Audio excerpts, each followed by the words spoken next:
Primera carta del apóstol Pablo a Timoteo, capítulo 3, vamos a leer los versículos 1 al 7, y luego Tito, capítulo 1, los versículos 5 al 9. Palabra fiel. Si alguno anhela obispado, ser obispo, pastor, anciano en la iglesia, buena obra desea, pero es necesario que el obispo sea irreprensible, marido de una sola mujer, sobrio, prudente, decoroso, hospedador, apto para enseñar, que no sea dado al vino ni amigo de peleas, no pendenciero, que no sea codicioso de ganancias deshonestas, sino amable, apacible, no avaro, que gobierne bien su casa, que tenga a sus hijos en sujeción con toda honestidad, pues el que no sabe gobernar su propia casa, ese pequeño rebaño, ¿cómo cuidará de la iglesia de Dios? Que no sea un neófito, un nuevo creyente, una planta recién plantada. No sea que envaneciéndose caiga en la condenación del diablo. También es necesario que tenga buen testimonio de los de afuera, para que no caiga en descrédito y en lazo del diablo. Tito capítulo 1. Carta de Pablo a Tito, capítulo 1, versículos 5 al 9. Por esta causa te dejé en Creta, para que corrigieses lo deficiente y establecieras ancianos en cada ciudad, así como yo te mandé. El anciano debe ser irreprensible, marido de una sola mujer, y que tenga hijos creyentes que no estén acusados de disolución ni de rebeldía. Es necesario que el obispo sea irreprensible como administrador de Dios. Ahí vemos claramente, hermanos, que la palabra obispo, la palabra anciano, son palabras intercambiables en las Escrituras. Tito estaba supuesto a establecer ancianos en cada ciudad, y ahora Pablo dice, pero es necesario que el obispo sea irreprensible como administrador de Dios, no soberbio, no iracundo, no dado al vino, no pendenciero o amigo de contiendas, no codicioso de ganancias deshonestas. Debe ser hospedador, amante de lo bueno, sobrio, justo, santo, dueño de sí mismo, retenedor de la palabra fiel, tal como ha sido enseñada, para que también pueda exhortar con sana enseñanza y convencer a los que contradicen. El apóstol Santiago nos advierte en su epístola que no debemos hacernos maestros muchos de nosotros, sabiendo que recibiremos un juicio más severo.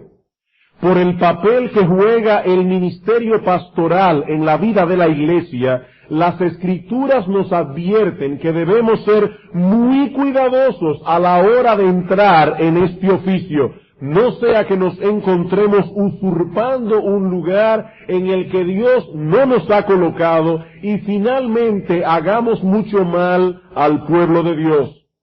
Decía Charles Hodge, un ministro del siglo pasado, que el oficio pastoral es el oficio más temible bajo el cielo.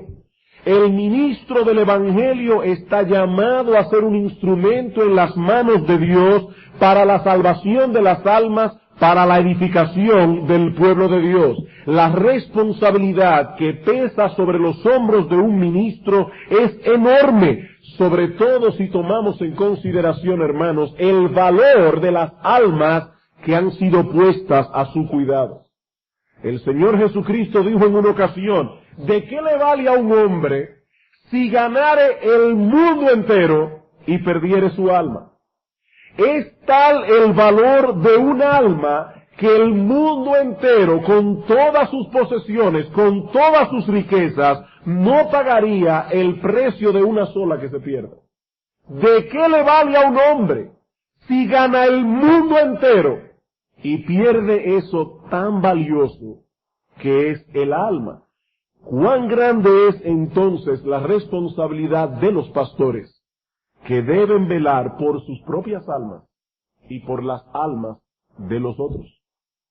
Hablando a un grupo de pastores en Hechos 20:28, el apóstol Pablo pronunció estas solemnes palabras: mirad por vosotros y por todo el rebaño en que el Espíritu Santo os ha puesto por obispos para apacentar la iglesia del Señor, la cual Él ganó por su propia sangre. Y hermanos, a mí me parece que cada palabra de ese texto fue escogida por el apóstol Pablo, bien escogida, para impresionar la mente, el alma y el corazón de estos pastores. Pastores, dice Pablo, cuídense a ustedes mismos y luego cuiden de todo el rebaño. Primero recuerden que fue el Espíritu Santo quien nos colocó en ese oficio. Y luego recuerden la naturaleza de aquello que ha sido puesto bajo vuestro cuidado. Ustedes están supuestos a apacentar, a pastorear la iglesia del Señor. La iglesia por la cual Cristo derramó su sangre en la cruz del Calvario. ¿Cuán grande es el privilegio que se ha conferido a los pastores? Tan grande que el apóstol Pablo estaba dispuesto a ser retenido aquí en la tierra por un poco más de tiempo por causa del ministerio. En Filipenses capítulo 1 versículos 23 y 24, no lo busquen, el apóstol Pablo se encuentra encarcelado en Roma, pronto va a ser juzgado. Había solamente dos posibilidades, o que emitieran un veredicto de inocencia y fuera soltado, o que emitieran un veredicto de culpabilidad y fuera condenado a la muerte. Y Pablo dice, ante esta perspectiva de morir o vivir, yo no sé qué escoger, porque para mí el partir es estar con Cristo, lo cual es muchísimo mejor, pero quedarme es necesario por causa de vosotros. Pablo estaba dispuesto a quedarse por un poco más de tiempo en este valle de lágrimas y de aflicción, únicamente por causa de su ministerio. Hermanos, es un gran privilegio servir a Cristo cuidando a su pueblo, pero es también una enorme responsabilidad. Nadie debe colocarse en el ministerio, a menos que tenga la plena certeza de que Dios lo ha llamado a eso. Nadie debe colocarse en el ministerio, a menos que tenga la plena seguridad de que Dios ha llamado a este hombre a dejarlo todo para servir a Cristo en esa posición. Si bien es deber de los que anhelan el ministerio tener un sano juicio con respecto a sí mismos, es deber también de la iglesia vigilar celosamente hasta donde tal cosa sea posible, para que solo entren en el oficio pastoral aquellos que evidencian las gracias y los dones necesarios para el ejercicio de esta labor. Pablo dice en estos textos que acabamos de leer que si alguien anhela el ministerio pastoral, buena obra desea, pero inmediatamente añade que es necesario ciertas cosas, que el anhelo no es suficiente. No basta con que un individuo anhele ser pastor, debemos asegurarnos de que cumpla con ciertos requisitos. Es necesario, dice Pablo, que el obispo, el pastor, el anciano sea irreprensible. No perfecto y sin pecado, no. La Biblia dice que no hay un solo hombre que haga siempre el bien y nunca peque. No existe ese hombre, el único fue nuestro Señor Jesucristo. En el Antiguo Testamento, los sacerdotes debían presentar primero un sacrificio por sus propios pecados, y luego debían sacrificar por los pecados del pueblo. No dice el texto que el obispo debe ser perfecto, no dice el texto que el obispo debe ser sin pecado, pero sí dice que deben ser hombres irreprensibles. Deben ser hombres que posean una buena y merecida reputación. Personas que no tengan ninguna tacha que les impida ser dignos representantes del Evangelio y de nuestro Señor Jesucristo. Y en estos dos textos que hemos leído encontramos el perfil de estos hombres, las características que debemos buscar en ellos para saber si Dios los quiere o no en el ministerio. Y algo que salta a la vista, hermanos, al leer estos textos, es el hecho de que las normas de selección de Dios son muy distintas a las nuestras. Dios definitivamente no mira lo que el hombre mira. Las normas de selección de Dios son distintas a las nuestras. Lo que Él está buscando en un hombre para colocarlo en el liderazgo de una iglesia no siempre coincide con lo que nosotros buscamos en un líder. No siempre. Pero dado que Él es el dueño, el amo y el Señor de su iglesia, hermanos, al involucrarnos en la selección de nuevos líderes o en la confirmación de aquellos que ya están ejerciendo esta labor, como es el caso de esta iglesia, que en el próximo mes de diciembre debe confirmar a sus pastores, debemos ir a las Escrituras para asegurarnos de que estamos siguiendo las normas de selección de Dios, no las nuestras.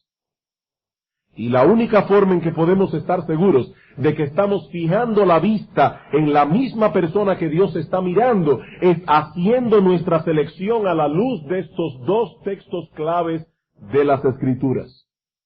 Es triste reconocerlo, pero los criterios del mundo en este aspecto también han influenciado a la iglesia contemporánea.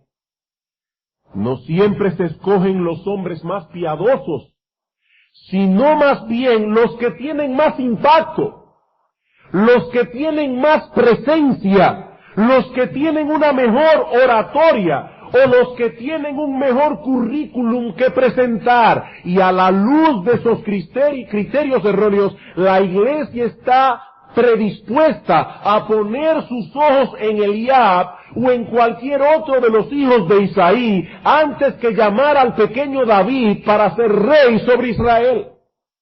Cuando Samuel vio a Eliab, ese hombre grande, fuerte, dijo, seguro que delante de Jehová estás ungido. Y Dios le dijo, Samuel, no mires lo externo de su apariencia, porque Dios no mira lo que el hombre mira, Dios mira el corazón. Yo no he seleccionado a este hombre para ser rey sobre Israel, aunque es alto, grande y buen mozo.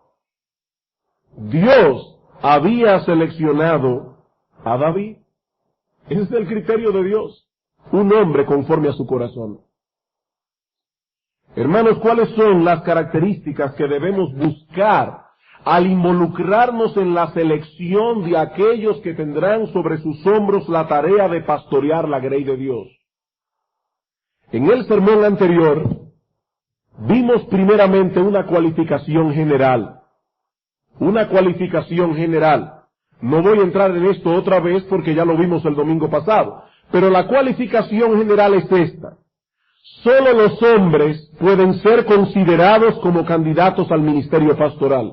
Solo los hombres, los varones. La Escritura es muy clara y específica en este asunto. No podemos permitir que el movimiento feminista y las olas de pensamiento modernos interfieran en nuestra forma de pensar. Dios ha dicho en su palabra que solo los hombres deben pastorear la iglesia. El oficio pastoral envuelve dos tareas básicas, gobernar y enseñar en la iglesia, y ambas cosas están prohibidas en el Nuevo Testamento para las mujeres. El Nuevo Testamento no reconoce mujeres predicadoras, el Nuevo Testamento no reconoce pastoras, y aunque pasen 1000 siglos, hermanos, Dios seguirá siendo el mismo, y Cristo dijo que aunque pasen el cielo y la tierra, ni una jota ni una tilde pasará de la ley hasta que todo se cumpla. No importa que estemos en los umbrales del siglo XXI, Dios no quiere pastoras en su iglesia, Dios no quiere predicadoras, Dios ha puesto hombres a ejercer esa labor. Y Dios quiere que le ejerzan como hombres. Hombres. ¿Es Dios machista? No, hermanos, líbrenos Dios de pensar tal blasfemia. Pero Dios ha puesto orden en su creación. Dios ha puesto orden en el hogar. Dios ha puesto orden en la iglesia. Y Dios ha dicho que así como el Padre es cabeza de Cristo, Cristo es cabeza de todo varón y el varón es cabeza de la mujer. ¿Quiere decir eso que la mujer es menos inteligente que el hombre? ¿Quiere decir eso que de alguna manera la mujer es inferior? Por supuesto que no. Por supuesto que no, hermanos. Hay muchas mujeres que son mucho más inteligentes que muchos hombres. Y muchos más capaces. Queridos hermanos, cuando Adán estaba en el huerto del Edén, en un lugar perfecto, sin haber caído en pecado, ¿saben lo que dijo Dios? No es bueno que el hombre esté solo. Adán no hubiese podido manejarse solo en el huerto, ni cuando no había pecado. Mucho menos ahora, que somos seres caídos. Dios dice, le haré una ayuda idónea. ¿Y saben cuál fue esa ayuda idónea? Dios no dijo, no es bueno que el hombre esté solo, le voy a hacer una buena madre. No, Dios dijo, no es bueno que el hombre esté solo, le voy a hacer una esposa. Y esa esposa está supuesta a ser la ayuda idónea del hombre. ¿Qué significa eso? Que el hombre necesita ayuda. Aquí no estamos hablando de que la mujer sea inferior en algún sentido. Estamos hablando de prioridades, hermanos. Estamos hablando de orden. Y en ese orden, el hombre ocupa el lugar de cabeza, la mujer ocupa el lugar de subordinación. La mayoría de los problemas que están enfrentando la sociedad en el día de hoy es que el hombre ha querido violentar ese orden y ha querido poner a la mujer en un lugar que no le corresponde, y de esa manera le han hecho daño a la misma mujer. ¿Y qué tenemos al día de hoy? Mujeres que parecen hombres, con una espalda de atleta, músculos de acero, mujeres que meten miedo. Hermanos, ese no es el criterio de Dios para una mujer. Lo más hermoso que hay en una mujer es su femineidad. Lo más hermoso que hay en una mujer es que sea mujer, como lo más hermoso que hay en un hombre es que sea un hombre. Que no haya que mirarlo 3 veces para saber lo que es.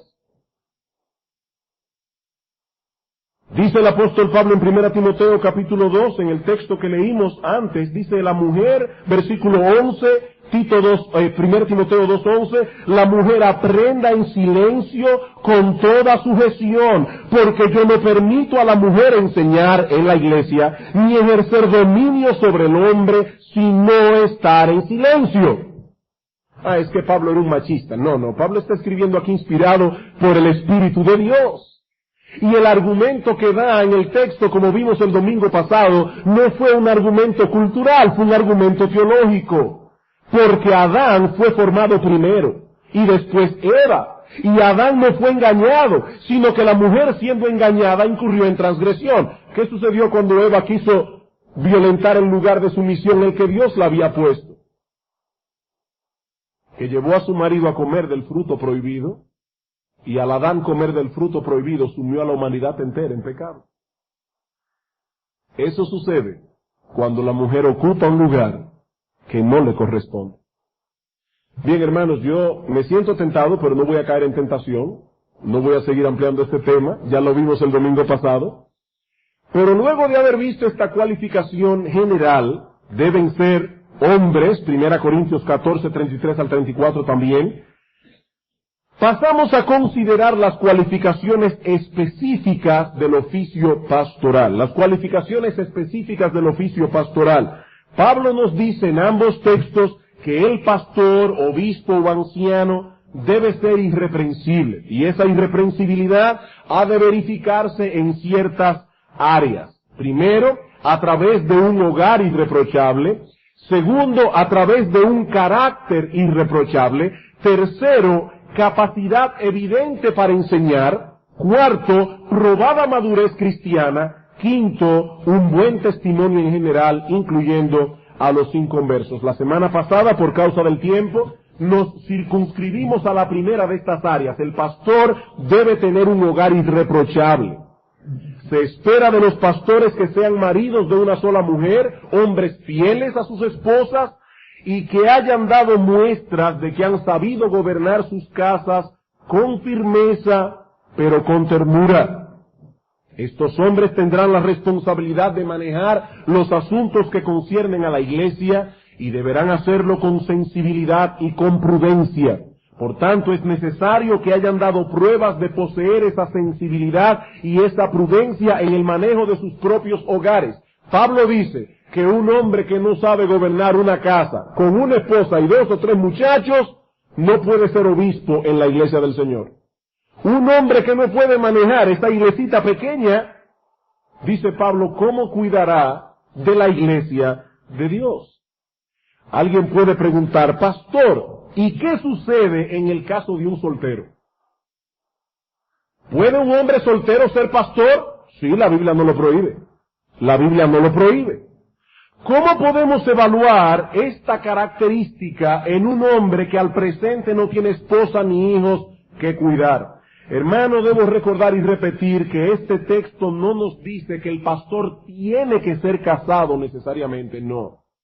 El énfasis recae más bien en el hecho de que si lo está, sea con una sola esposa y que si tiene hijos debe tenerlos en sujeción. Pero el texto no exige que el pastor sea casado, como tampoco exige que tenga hijos. Esa no es la línea de pensamiento del apóstol Pablo aquí. El asunto es que el individuo debe tener una relación hogareña irreprochable. Si él está casado y tiene hijos, esa irreprensibilidad se manifestará en el manejo de su propia casa. Pero si es soltero, seguramente él también se desenvuelve en un contexto de hogar, donde él tendrá responsabilidades que cumplir, y será deber de la iglesia examinar al candidato a la luz de esas responsabilidades del individuo en el hogar. Hermanos, debo hacer una aclaración aquí. Hay ocasiones en que nuestros familiares inconversos nos critican por nuestra fidelidad. Eso es inevitable.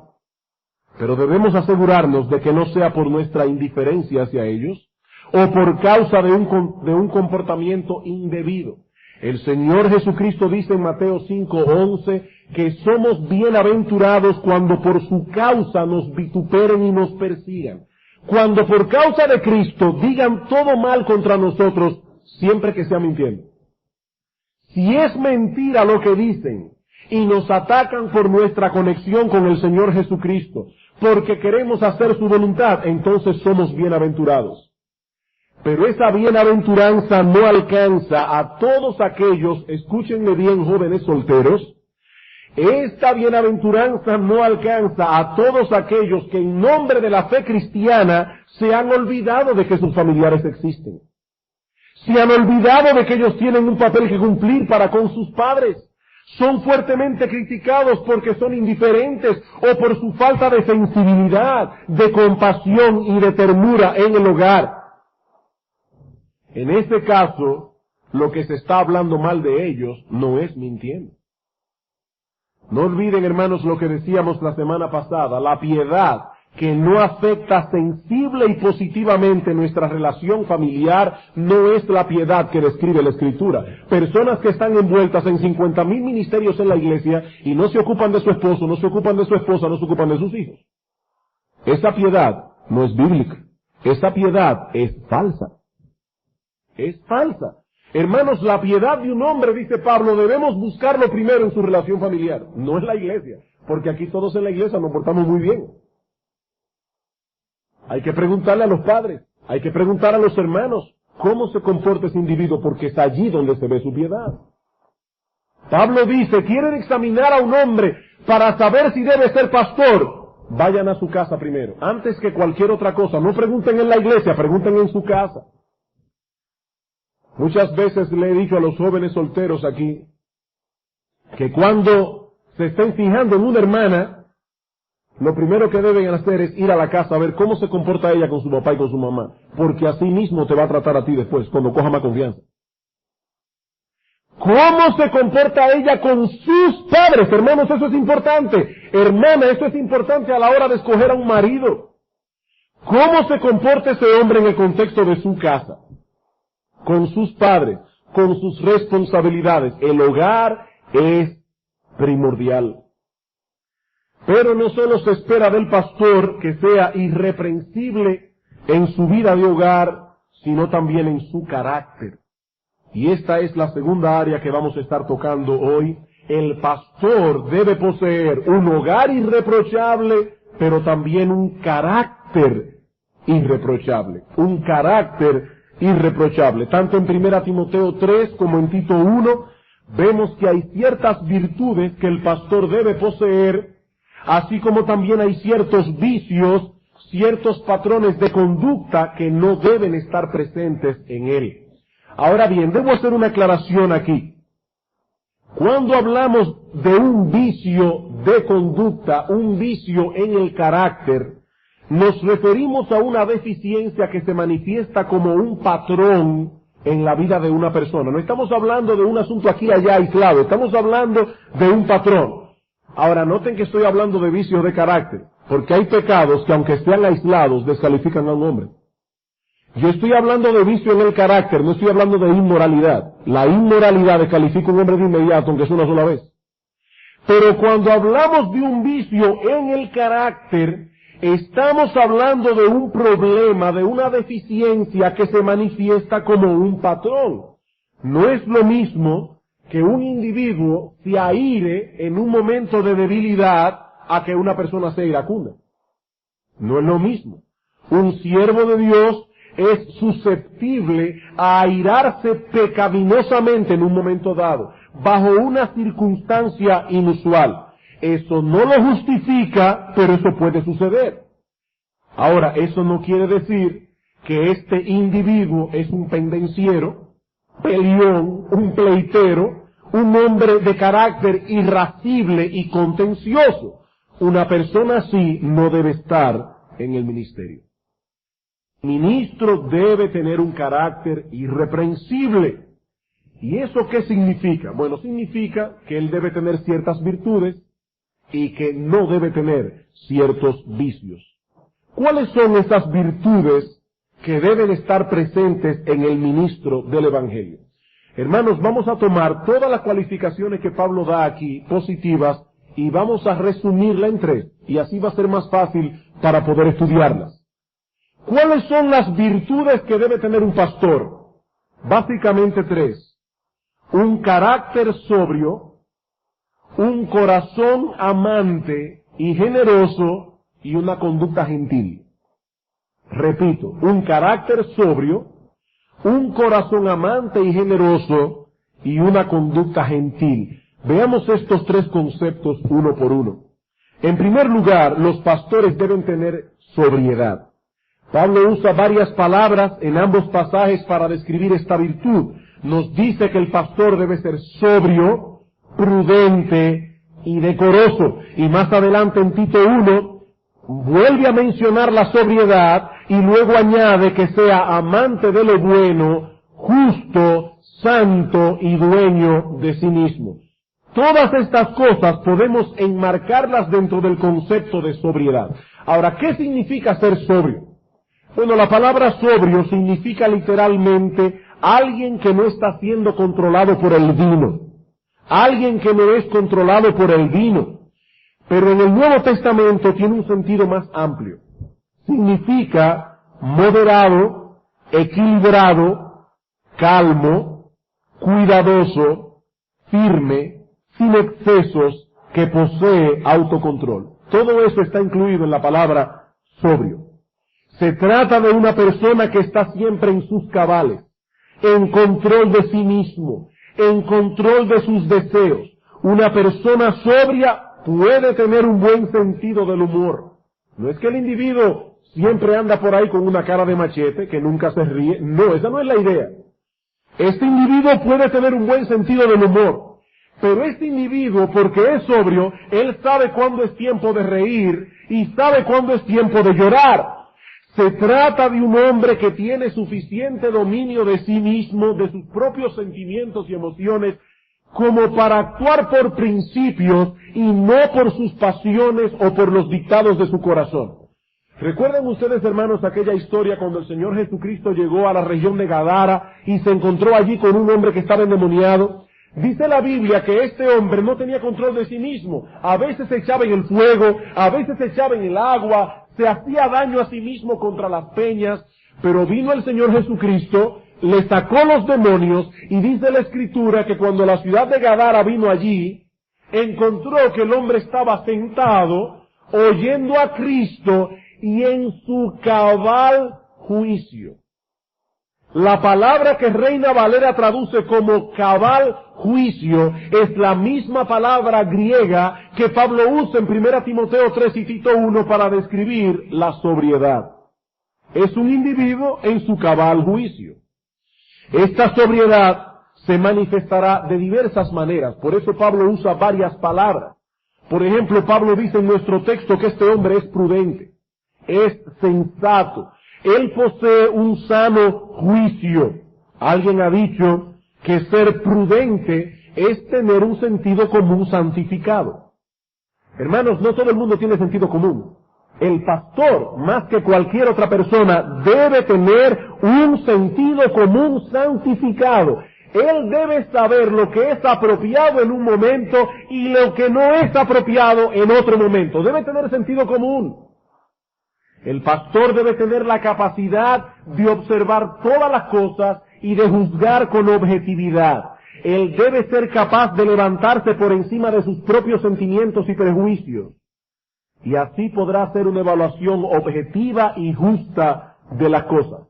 Muchas veces, al igual que Salomón, este hombre tendrá que pasar juicio entre dos hermanos que tienen un problema y los dos parecen tener la razón. ¿Recuerdan aquella mujer que fue donde Salomón y le dijo, bueno, aquí tenemos un problema, esta mujer y yo teníamos un hijo cada una. Anoche el niño de una nació muerta y ahora las dos dicen el hijo es mío, la otra dice que el hijo vivo es de ella. Salomón dijo, bueno, muy fácil, búsqueme una espada, vamos a partirlo en dos y démosle un pedazo a cada una. Por supuesto, Salomón obtuvo lo que quería. Las entrañas de la verdadera madre se conmovieron por su propio hijo y dijo, no, denle el hijo a ella. Pero la otra insistía, no, que lo partan por la mitad, ya que el hijo mío murió, que se muere el de ella también. Un hombre sensato, juzgó con objetividad y llegó a un acuerdo real. Muchas veces el pastor tendrá que juzgar entre un esposo y su esposa. Y hermanos, lo hablo por experiencia propia. Cuando uno recibe a una mujer en la oficina y le cuenta todo lo que el bárbaro de su marido está haciendo, uno inmediatamente dice, wow, pobre mujer. Pero un pastor sabio sabe que no debe llegar a ninguna conclusión hasta que no oiga la voz del marido. Porque después que no oiga la voz del marido, probablemente pensará, ¿y cómo la aguanta? Esto es un hombre prudente. Dice la Biblia, justo parece el primero que aboga por su causa, pero luego viene el adversario y lo descubre. Este hombre sabe escuchar con imparcialidad. Él no permite que primeras impresiones lo lleven a concluir cosas, porque no siempre, hermanos, las conclusiones a las que arribamos en una primera impresión es correcta. Y el pastor sabe eso, y si no lo sabe, no es un hombre prudente. No es un hombre prudente. Otra manifestación de la sobriedad es una vida ordenada. Pablo dice en 1 Timoteo 3:2 que el pastor debe ser decoroso. Ahora, esta palabra que Pablo usa allí, decoroso, es la palabra cosmeo, de donde viene la palabra cosmético.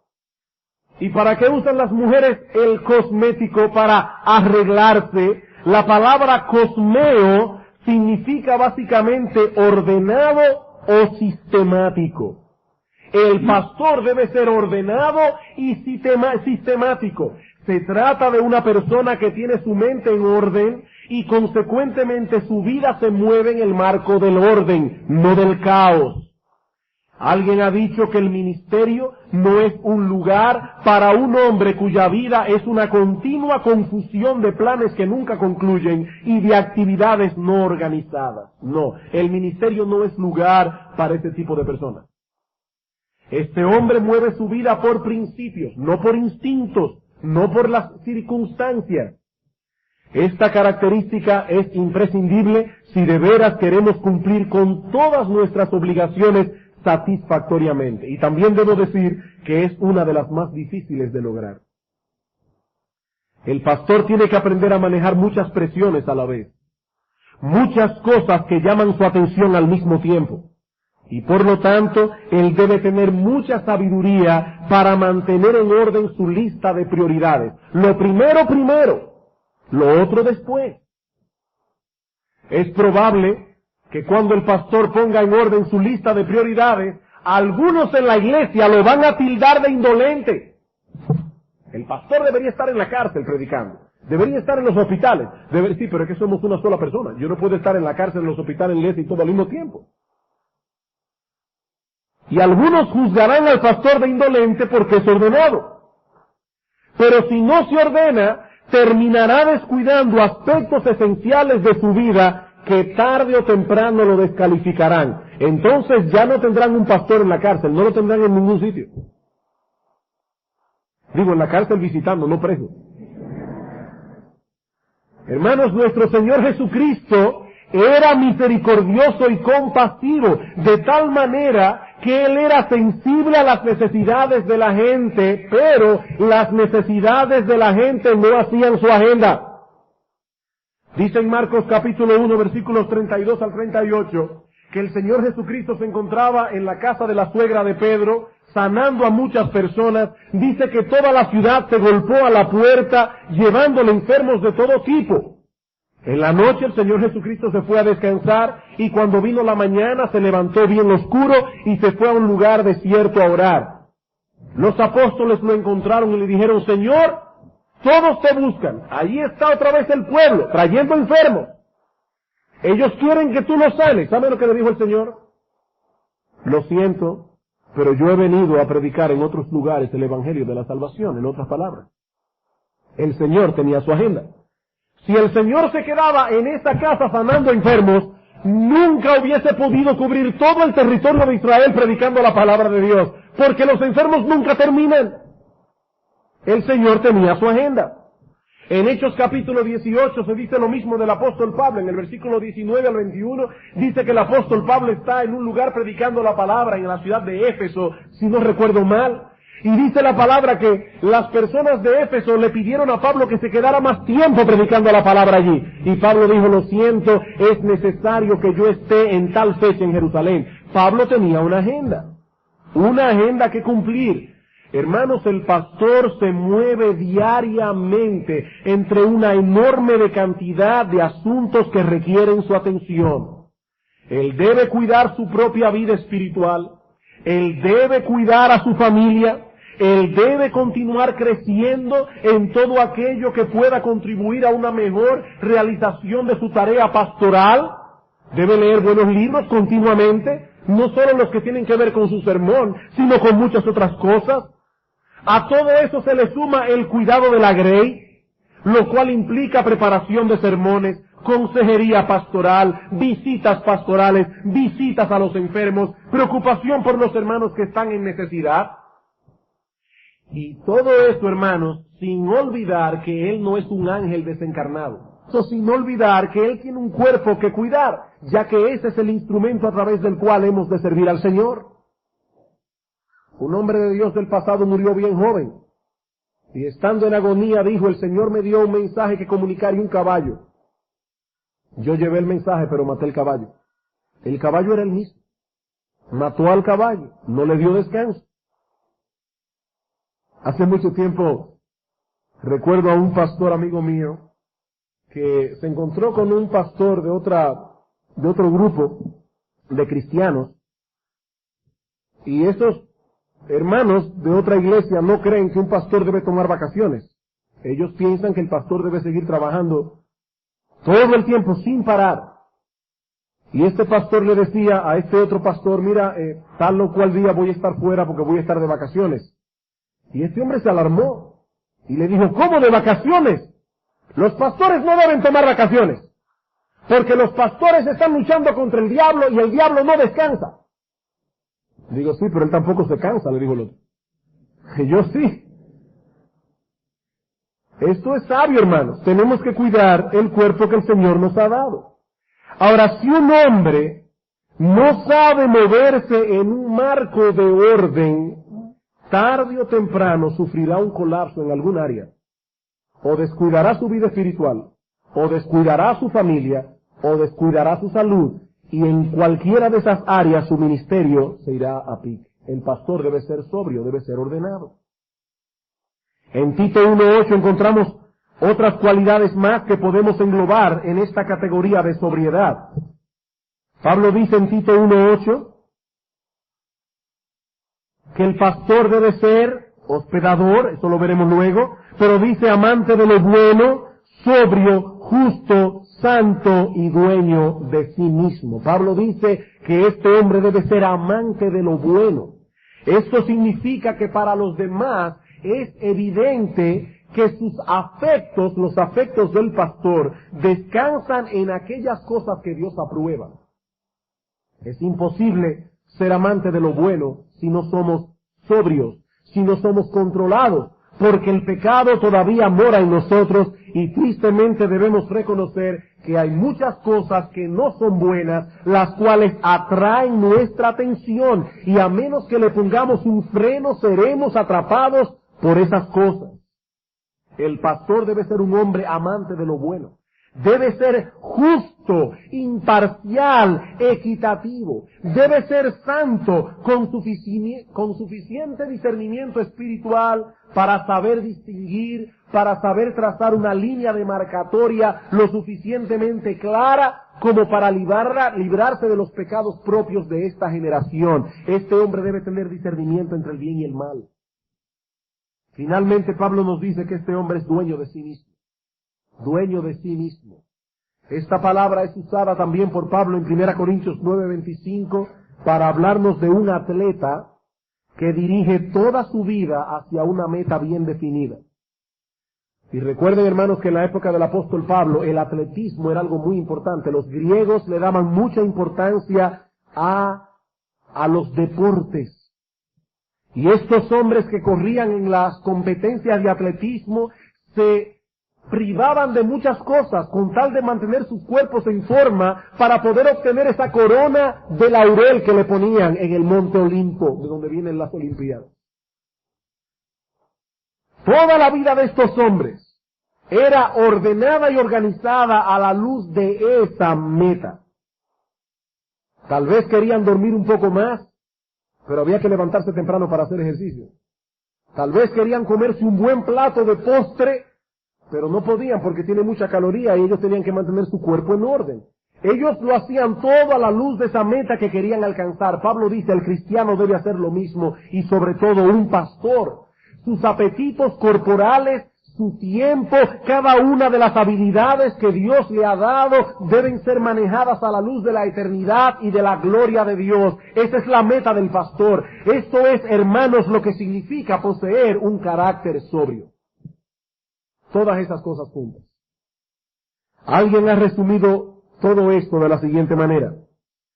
Un anciano o pastor debe andar en honestidad, con las realidades eternas, regulando día tras día sus decisiones morales. Su juicio debe ser justo e imparcial. Sus afectos deben estar fijados en las buenas cosas de Dios.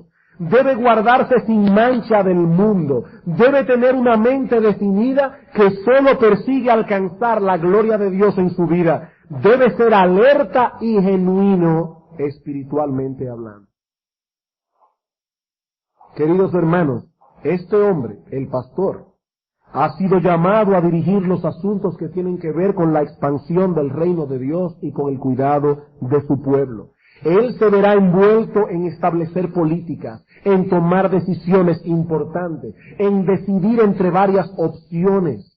Y solo un hombre sobrio e íntegro podrá hacer todo eso con sabiduría y procurando únicamente la gloria de Dios antes que cualquier beneficio personal. Solo un hombre sobrio puede hacer eso. He aquí entonces la primera virtud que el pastor debe poseer, un carácter sobrio. En segundo lugar, debe tener un corazón amante y generoso. Debe tener un corazón amante y generoso. En ambos pasajes se nos dice que el pastor debe ser hospitalario. Esta palabra significa literalmente amigo del extranjero. Seguramente todos ustedes, o muchos de ustedes han leído en el periódico cómo en Europa se ha desatado una ola de xenofobia. ¿Qué es la xenofobia? Miedo o rechazo al extranjero. La palabra que usa Pablo aquí es filoxenon. En vez de xenofobia, es filo, amor, seno, extranjero. Amor al extraño, amor al extranjero. La idea que está detrás de este término es la de tener una casa abierta al necesitado, al rechazado, al solitario. Así que no necesariamente somos hospitalarios por hacer que nuestros amigos se sientan como en su casa cuando están en la nuestra. Eso es parte de ser hospitalario, pero eso no es lo que el texto enseña. No es ser hospitalario solamente hacer sentir bien a mis amigos en mi casa, es más que eso. Se trata de un amor sacrificial que nos lleva a abrir las puertas de nuestro hogar y de nuestro corazón a personas que realmente lo necesiten. Y es bueno enfatizar, hermanos, que Dios exige que todo cristiano sea hospitalario. Todo cristiano, no solamente el pastor.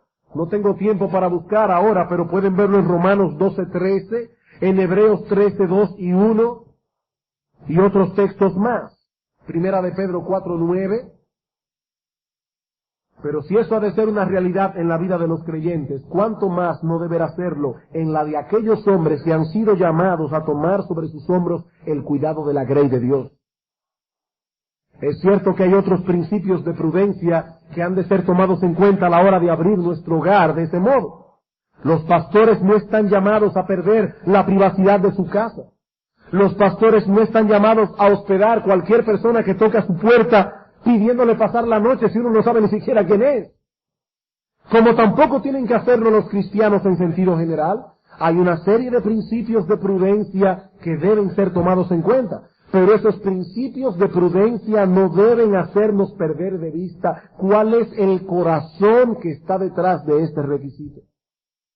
Lo que está detrás de esta cualificación es un corazón compasivo que simpatiza con la aflicción del otro y que está dispuesto a aliviar la aflicción del otro a una costa del sacrificio personal. El ser hospitalario envuelve la capacidad de ser sensible, sobre todo a aquellos que los demás tienden a olvidar, a aquellos que los demás tienden a pasar por alto, a aquellos, hermano mío, que no podrán recompensarte lo que tú estás haciendo por ellos. Es a esos a quienes debes mostrarle hospitalidad. Detrás de esa cualificación encontramos un corazón de siervo, un corazón que está dispuesto a servir antes que ser servido, un corazón compasivo que al igual de Cristo, no solo está dispuesto a sanar al leproso, si es que nosotros pudiéramos hacer tal cosa, sino también a tocarlo. Hermanos, es interesante que cuando Cristo sanaba a los leprosos, esos hombres que en el pueblo de Israel tenían que apartarse de la sociedad, Cristo no los sanaba de lejos. Él los tocaba, mostrándoles de ese modo que no había rechazo hacia ellos en su corazón, mostrándoles un corazón compasivo. En otras palabras, Cristo no trataba a esos enfermos clínicamente, no los trataba como un profesional, los trataba con compasión. Él es nuestro sumo sacerdote y Él se compadece de nuestras debilidades. Y eso es precisamente lo que se espera de aquellos que Él ha colocado sobre la iglesia como pastores de la grey. Hemos visto entonces dos virtudes que deben estar presentes en el pastor: sobriedad, un corazón amante y generoso. En tercer lugar, una actitud gentil. Una actitud gentil. En 1 Timoteo 3:3 aparecen dos cualificaciones que hablan de esa gentileza. Dice que el pastor debe ser amable y apacible. Ahora, eso no significa que él es capaz de negociar la verdad con tal de no tener problemas con otros, con tal de no ofender al otro. No. Como veremos más adelante, el próximo domingo, una de las características que deben poseer los pastores es una ortodoxia firme y tenaz. Aún la capacidad de convencer a todos aquellos que se oponen a esa ortodoxia. Pero la idea que está detrás de esta cualificación es la de un hombre que es condescendiente a sus propios derechos. Un hombre que aun cuando tiene que defender la verdad del Evangelio, lo hace de tal manera que no ofende en lo personal. En lo personal. Hay personas que se ofenden cuando uno predica el Evangelio. Recuerden, hermanos, que los fariseos se ofendieron con Cristo. Que en una ocasión el Señor Jesucristo estaba predicando la palabra a un grupo de hombres y ellos dijeron: dura es esta palabra, ¿quién la puede oír? Y Cristo le dijo a los discípulos: ¿y a ustedes eso también nos ofende? ¿Qué quiere decir eso? Que este grupo que se fue estaba ofendido con el Señor.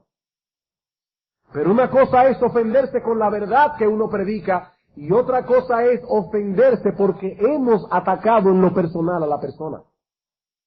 Hacerlo sentir que es un estúpido o que es un idiota porque no piensa lo mismo que nosotros pensamos. La palabra apacible significa literalmente renuente a pelear. El pastor no debe ser un buscapleitos. sino más bien uno que rehúye ese tipo de situaciones que finalmente terminan en rencillas personales y que no promueven en ningún modo la piedad. Primera Timoteo capítulo 6. Primera Timoteo capítulo 6, versículos 3 al 5. Si alguno enseña otra cosa y no se conforma a las sanas palabras de nuestro Señor Jesucristo y a la doctrina que es conforme a la piedad, está envanecido, nada sabe y delira acerca de cuestiones y contiendas de palabras, de las cuales nacen envidias, pleitos, blasfemias, malas sospechas, discusiones necias de hombres corruptos de entendimientos y privados de la verdad, que toman la piedad como una fuente de ganancia, y el consejo de Pablo es: Timoteo, apártate de los tales, no te enredes en discusiones con esas personas, apártate de ellos. Segunda Timoteo capítulo 2, versículo 14. Recuérdales esto, exhortándolos delante del Señor a que no discutan sobre palabras, lo cual para nada aprovecha, sino que es para perdición de los oyentes. Versículo 16. Evita profanas y vanas palabrerías, porque conducirán más y más a la impiedad. Versículo 24. Porque el siervo del Señor no debe ser contencioso, sino amable para con todos, apto para enseñar, sufrido, que con mansedumbre corrija a los que se oponen, por si quizá Dios les conceda que se arrepientan para conocer la verdad y escapen del lazo del diablo en que están cautivos a voluntad de él. Es a eso que nos referimos cuando hablamos de gentileza.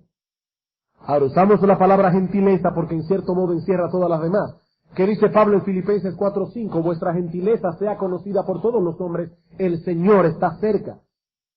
Alguien ha parafraseado el texto diciendo: el Señor está a mi lado, esperando a ver cómo manejo mis relaciones con la gente.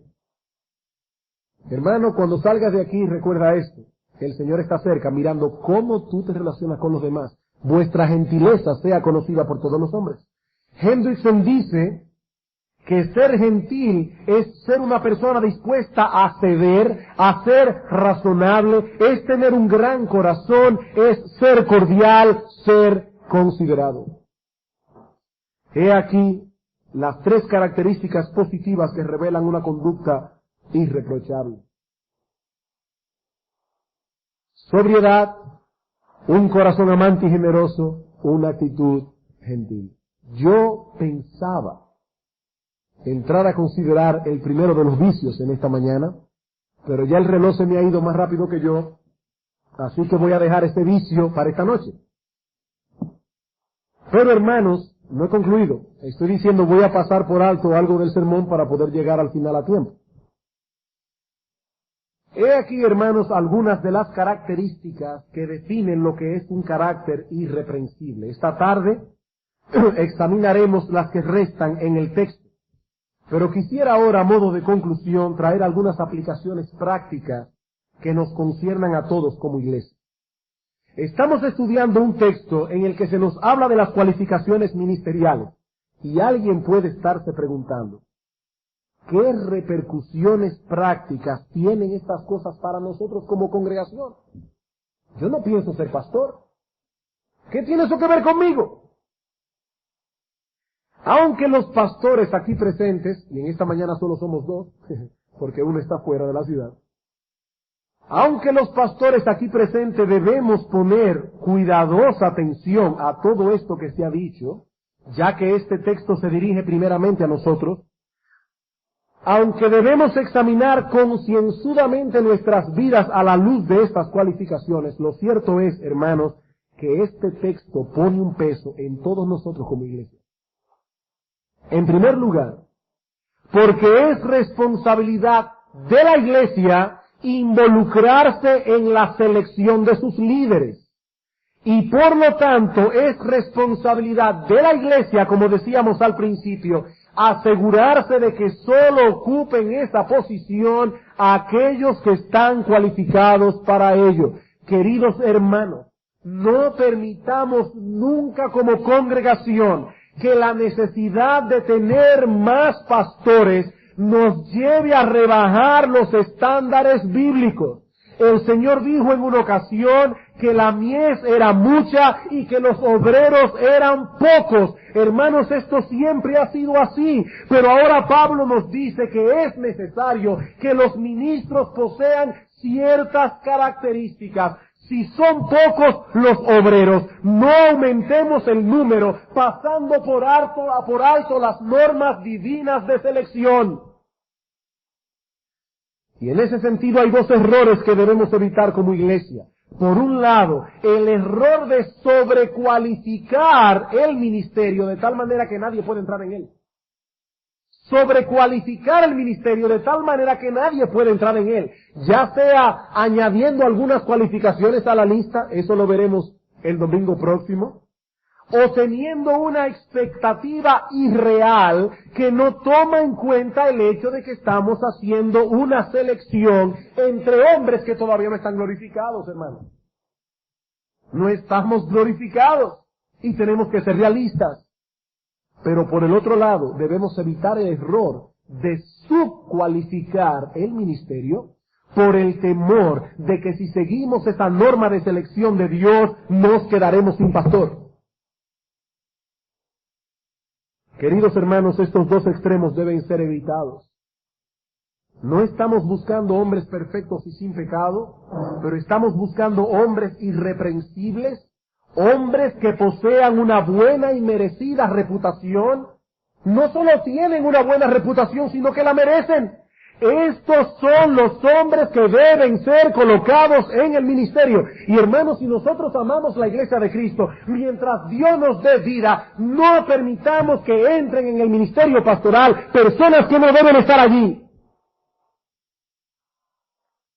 En segundo lugar, este texto pone un peso en todos nosotros, porque es responsabilidad de la iglesia orar incesantemente a Dios porque levante ese tipo de hombres en la iglesia. ¿Qué dice el Señor en Mateo 9, 37, 28? Dice, la mies es mucha, los obreros son pocos, rogad al Señor de la mies que Él envíe obreros a su mies.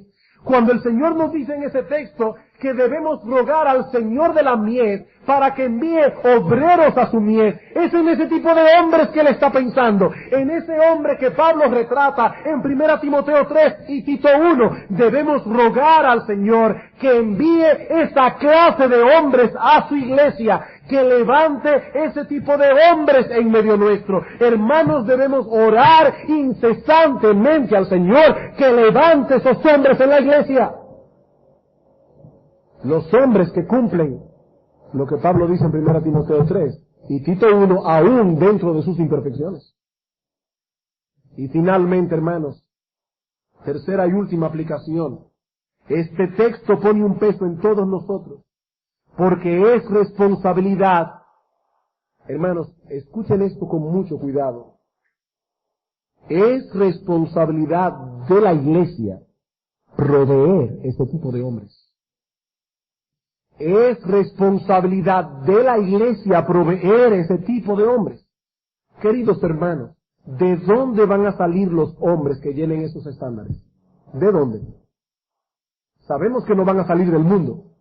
El mundo no tiene líderes así. El mundo busca otra cosa. No pueden buscar esas, porque los hombres del mundo no tienen esas características. Debemos sentarnos a esperar que nos envíen a esos hombres de otras congregaciones cristianas. No, hermanos, de ninguna manera. Cada hombre de esta congregación debe tomar bien en serio estos textos que estamos estudiando y preguntarse, ¿es ese mi carácter? ¿Es ese mi carácter?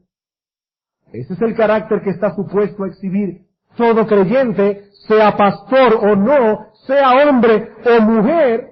Todo creyente debe cultivar en su vida un carácter sobrio, un corazón amante y generoso y una actitud gentil. Por lo tanto, hermanos, al considerar estas cosas, no solo debemos mirar a nuestros pastores para ver si estas cosas son una realidad en sus vidas, debemos mirarnos a nosotros mismos. Y ahora yo te pregunto, hermano, ¿se puede decir de ti, seas hombre, seas mujer, seas adulto, seas joven, se puede decir de ti que posees evidentemente un carácter sobrio, un corazón amante y generoso y una actitud gentil. ¿Es eso lo que opinan de ti las personas que te rodean? ¿Se puede decir de ti que estás libre del espíritu soberbio del que hablaremos esta noche? Hermanos, es nuestro deber examinarnos a nosotros mismos a la luz de estas cosas.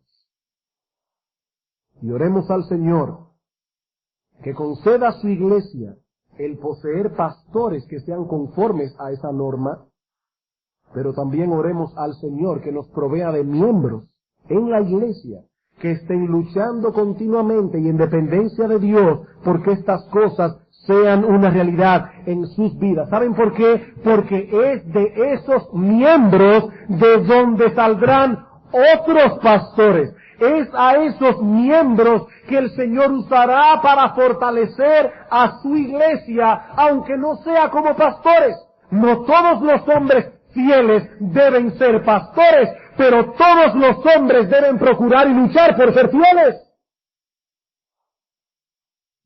Oh hermanos, que el Señor nos ayude a tomar en serio nuestra vocación, porque todos nosotros hemos sido llamados a servir al Dios Altísimo, sea desde una posición o de otra, sea como pastor o sea como un miembro en la iglesia. Sí hacen falta pastores.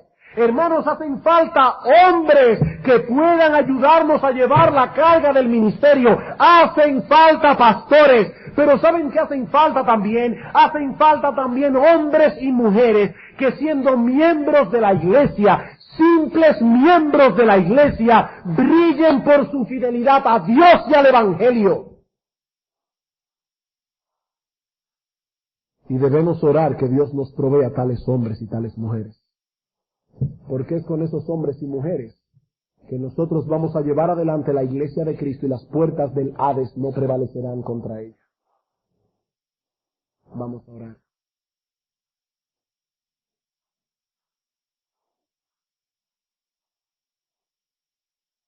Gracias, oh Padre bueno, por darnos tu palabra. Gracias por darnos la oportunidad de escucharla cada domingo. Oh Dios y Señor nuestro, que tu Espíritu Santo tome estas verdades de tu palabra y las clave en nuestras conciencias. Señor, te pedimos y te suplicamos como el salmista que tú examines nuestro corazón, que tú escudriñes nuestro andar, de tal manera que nosotros podamos ver claramente cuál es el lugar en que nos encontramos a la luz de estas características. Señor, te pedimos igualmente que tú prepares nuestros corazones para que en esta tarde volvamos una vez más preparados para seguir escuchando palabra de Dios. Ayúdanos, oh Señor y Dios nuestro, te lo suplicamos como iglesia, que tú levantes pastores así, que tú levantes hombres así, que tú levantes mujeres así. Oh Dios, continúa fortaleciendo y edificando iglesia bíblica del Señor Jesucristo. Padre, nos hacen falta pastores. Levanta tú esos hombres en medio nuestro. Te lo suplicamos en el nombre de nuestro precioso Señor y Salvador. Amén.